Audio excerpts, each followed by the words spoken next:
자, 박근혜 대통령의 멘토라고 해야 될지 한때 멘토라고 해야 될지 그런 분이 있습니다. 그분이 새정치민주연합 야당을 찾아가서 강연을 했습니다. 왜 그랬을까요? 어떤 얘기가 주로 나왔을까요? 관련된 얘기 나눠보겠습니다. 어느 분 얘기입니까? 네, 김종인 전 새누리당 행복추진위원장의 오늘 그 야당을 찾아갔습니다. 네. 워크숍에 가서 강연을 했습니다. 그리 길지 네. 않은 강연이었는데 주로 경제 얘기가 많았습니다. 주로 네. 그 경제민주화 전도사라고 불렸기 때문에 네. 경제민주화와 관련된 발언들이 많았는데 아주 민감한 이 정치 사안에 대해서는 언급을 피한 채 네. 경제 얘기를 많이 했다고 합니다. 지금 안철수 대표가 보이지 않습니까? 네네. 과거에 안철수 대표가 서울시장 나가기 전까지는 네. 김종인 위원장이 안철수의 멘토로 불리기도 했었습니다. 네. 모처럼 만에 조우를 했고요. 네. 나가서 저렇게 오늘 발언을 하게 됩니다. 자, 그러니까 박근혜 대통령을 대통령으로 만들기 위해서 새정치민주연합의 중심이었던 민주당이 내세웠던 문재인 후보를 공격하는데 앞장섰고 문재인을 꺾기 위한 공약을 개발하는데 최일선에 섰던 김종인 박사. 세월이 많이 흘렀군요. 2년쯤, 1년 반쯤 흘렀는데 이제 상대 정당을 위해 고언을 하고 조언하는 상황에 이르렀는데요. 자, 그러면 어떤 얘기를 했을까? 과연 김종인 전 행복추진위원장의 머릿속을 지배하는 이슈 무엇일까요? 일단 두 가지 영상을 준비해봤는데 첫 번째 이야기 들어보겠습니다. 과연 어느 세력이 대한민국을 갖다가 운영하고 있는 세력이나요? 이 자본주의 경제 속성상 막강한 경제 세력이 보이지 않는 이런 데 숨어가지고서 국가를 좌지우지하는 그러한 시대에 들어가 있고 그것이 우리나라에는 역시 크게 영향을 미치고 있는 사회가 아닌가. 정치가 이 문제를 해결하지 못할 것 같으면 최종적으로 민주주의도 안 되고 경제 성장도 내가 보기에는 한계에 부딪히라고 이렇게 생각합니다. 좀 이제 의미심장하게 들었던 대목이요. 대한민국은 과연 누가 이 대한민국을 이끌고 가는가? 근데 막대한 경제 세력이 보이지 않는 곳에서 대한민국을 좌지우지하고 있다. 그런 취지로 얘기했거든요. 재벌들 얘기인 거죠.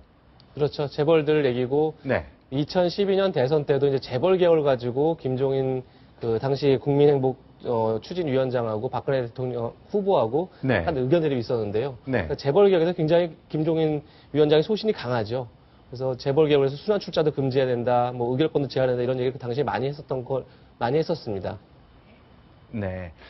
자, 정치가 이 문제를 풀지 못하면 대기업 문제, 그 문제를 풀지 못하면 결국 경제민주화 얘기인데 민주주의도 경제성장도 쉽지 않을 것이다. 그런 메시지를 남았습니다. 박근혜 대통령이 지금 생각하고는 좀 거리가 많이 벌어져 있는 것 같네요.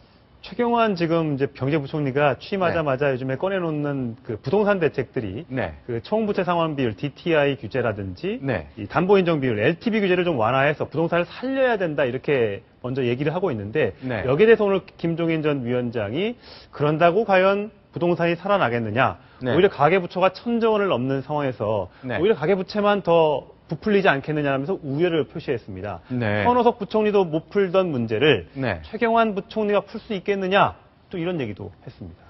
자, 그렇다면요. 오늘 했던 얘기 역시 초점은 경제 민주화 얘기에 많이 모아진 것 같은데요. 자, 두 번째는 또 어떤 얘기를 했는지 직접 한번 확인해 보시겠습니다.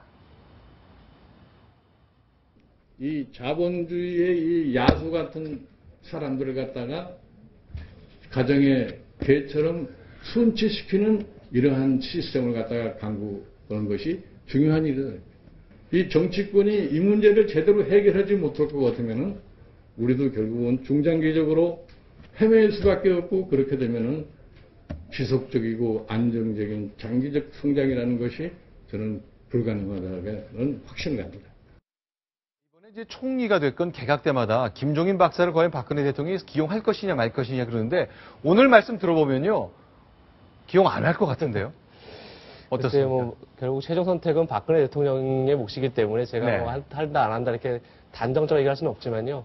사실은 왜 계속 최근에도 국무총리 후보로 김종인 위원장이 이름이 거론됐냐면 절대 불러내지 않을 것 같은 안대희 전 대법관을 총리 후보로 네. 불러냈단 말이에요. 네. 당시 박근혜 대통령과 안대희 전 대법관도 어떤 대선 때 좀 충돌이 있었기 때문에 네. 사실 그 감정이 좋지 않다. 저희는 그렇게 생각했고 그래서 불러내지 않을 것 같았었는데도 불구하고 네. 안대희 전 대법관을 발탁한 것을 보면서 네. 김종인 위원장에게도 기회가 오지 않을까 이런 이제 사실 기대들도 있었고 그런 이제 예측이 좀 있었던 거죠.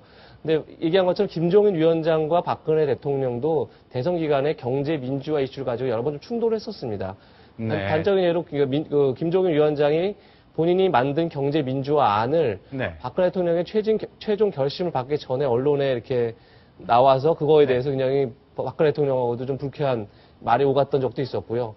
따라서 경제 민주화 이슈를 두고 생각이 좀 많이 다르기 때문에 네. 뭐 총리로 기용하기는 좀 희박해 보이고요. 네. 아까 얘기했지만 최경환 지금 경제부총리 겸 기획재정부 장관 후보자가 김종인 박사하고는 좀 결이 다르죠. 경제 활성화 쪽에 많이 최경환 후보자는 가 있기 때문에 최경환 후보자가 네. 지금 경제를 담당하는 상황에서 또 결이 다른 김종인 위원장을 네. 입각시킬 가능성은 더 낮을 수밖에 없다. 이렇게 네. 전망됩니다. 알겠습니다. 자, 김종인 박사가 워낙 자기 의견도 강하고 자기의 생각이 뚜렷하기 때문에 사실은 군사정부에 들어가서 참여했던 시절이지만 대기업 그 규제가 필요하다는 것을 25년 전에 벌써 강조했고 실제화했고 그랬거든요. 자, 김종인에 대한 생각, 오늘 나온 것, 과연 공직기용 가능성, 다양한 생각이 나올 것 같습니다. 자, 지금까지 몇 건의 뉴스를 확인해 보았습니다. 여러분 지금 김승현의 뉴스탑10 시청하고 계십니다.